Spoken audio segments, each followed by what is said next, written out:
Selamat malam Kak. Pada malam hari ini saya Talita Ingrid Damara akan memulai sesi interview dengan narasumber yaitu Kakak dengan tema pekerjaan layak dan pertumbuhan ekonomi di Indonesia. Baik, saat ini kita mulai sesi interviewnya ya Kak. Pertama-tama mungkin bisa berkenalan terlebih dahulu. Saat ini saya sedang berbicara dengan siapa? Oke, selamat malam. Perkenalkan, nama saya Kira Zahra. Oke, Kak Akila, untuk kesibukan Kakak akhir-akhir ini apa ya Kak? Akhir-akhir ini saya bekerja sebagai wira swasta. Oke, hmm, oke Kak, saya ada beberapa pertanyaan untuk Kakak. Yang pertama mengenai pekerjaan yang layak ya Kak. Menurut Kakak, apa sih tantangan yang dihadapi tenaga kerja dalam mengikuti pelatihan untuk meningkatkan kualitas pekerjaan di era ekonomi digital ini? Mungkin ada beberapa ya, Kak, tantangannya yang dihadapi tenaga kerja dalam era ekonomi digital, seperti contohnya akses yang terbatas, karena banyak tenaga kerja, terutama tuh di daerah terpencil, kesulitan mengakses pelatihan yang berkualitas karena infrastruktur yang kurang memadai atau kurangnya internet. Selain itu juga kayak kurangnya waktu, banyak yang pekerja tuh harus menyeimbangkan antara pekerja dan pelatihan, sehingga sulit untuk menemukan waktu efisiensi belajarnya. Itu juga ada ya kendala finansial, seperti biaya pelatihan yang mahal, itu pekerja kan kurang didukung di situ. Dan keterampilan digital yang minim, karena beberapa tenaga kerja mungkin tidak memiliki dasar keterampilan digital yang memadai, sehingga kesulitan mengakses pelatihan berbasis teknologi. Selain itu juga adanya perubahan cepat dalam teknologi, kemandekan atau kayak kemandekan motivasi atau kurangnya motivasi, dan juga adanya kurangnya dukungan dari perusahaan. Tanpa dukungan dari atasan atau perusahaan tuh pekerja mungkin merasa kesulitan untuk melanjutkan pelatihan tersebut. Jadi mungkin itu sih Kak, beberapa tantangan yang dihadapi tenaga kerja saat ini dalam meningkatkan kualitas pekerjaan di era ekonomi digital. Iya, oke. Lalu pertanyaan selanjutnya, apa tantangan yang dihadapi lembaga pelatihan menurut Kakak dalam memberikan pelatihan untuk meningkatkan kualitas pekerjaan di era ekonomi digital, Kak? Tantangannya yang dihadapi oleh lembaga pelatihan itu juga ada beberapa ya Kak. Seperti contohnya Hmm. kebutuhan kurikulum yang dinamis. Karena teknologi juga berkembang cepat, sehingga lembaga harus sering memperbarui kurikulum agar tetap relevan dengan keadaan saat ini. Selain itu juga ketersediaan tenaga pengajar. Seperti yang kita ketahui, sulitnya menemukan instruktur atau yang tenaga pengajar tersebut memiliki keterampilan yang terkini dan pengalaman praktis dalam bidang digital yang relevan juga. Selain itu juga ada aksesibilitas, menyediakan pelatihan dapat diakses oleh semua kalangan, termasuk mereka di daerah terpencil atau dengan keterbatasan sumber daya manusia itu sendiri. Selain itu ada pendanaan. Lembaga pelatihan seringkali bergantung pada dana yang terbatas, baik dari pemerintah maupun swasta. Selain itu juga ada adaptasi metode pembelajaran, jadi perlu menerapkan metode pengajaran yang sesuai untuk berbagai format, seperti online dan tatap muka, agar dapat menjangkau lebih banyak peserta. Adanya tantangan yang lain, ada juga evaluasi efektivitas dan kolaborasi dengan industri. Kolaborasi dengan industri ini juga penting, membangun kemitraan yang efektif dengan perusahaan untuk memastikan pelatihan itu sesuai dengan kebutuhan pasar kerja di Indonesia ini. Itu mungkin tantangan yang dihadapi oleh lembaga pekerja. Oke.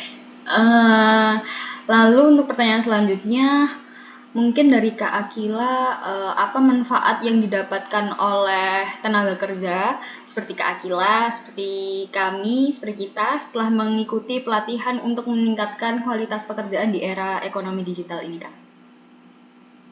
Manfaatnya pasti juga sangat banyak ya Kak, karena sekarang juga ekonomi sudah digital, juga dengan adanya ada pelatihan tersebut, sudah dipastikan meningkatkan keterampilan kita, tenaga kerja, menghadapi eh, kebutuhan industri dan meningkatkan kompetensi mereka. Selain itu juga kita bisa mendapatkan kesempatan kerja lebih baik, karena keterampilan lebih tinggi itu membuka peluang kita untuk mengerjakan pekerjaan lebih baik dan diikuti juga dengan pendapatan yang lebih tinggi.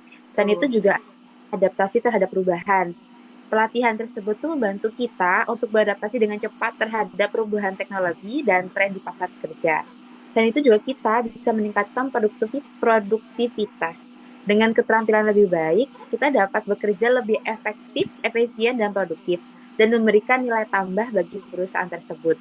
Dan itu dari kita juga dapat merasakan kayak peningkatan kepercayaan diri, memperoleh pengetahuan baru dapat meningkatkan rasa percaya diri pekerja dan menjalankan tugas dan berinovasi. Terus juga kita bisa meningkatkan relasi. Pelatihan itu memberikan kita untuk membangun jaringan dengan profesional yang lain yang dapat bermanfaat untuk karir kita di masa depan. Selain itu juga kita dapat meningkatkan mobilitas karir.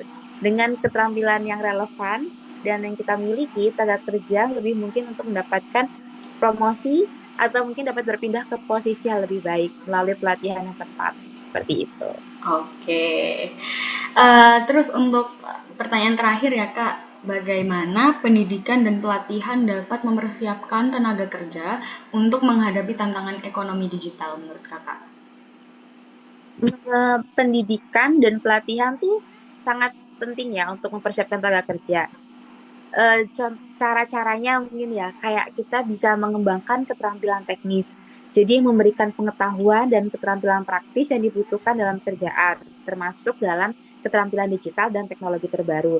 Dan itu juga penting untuk kita meningkatkan keterampilan soft skill.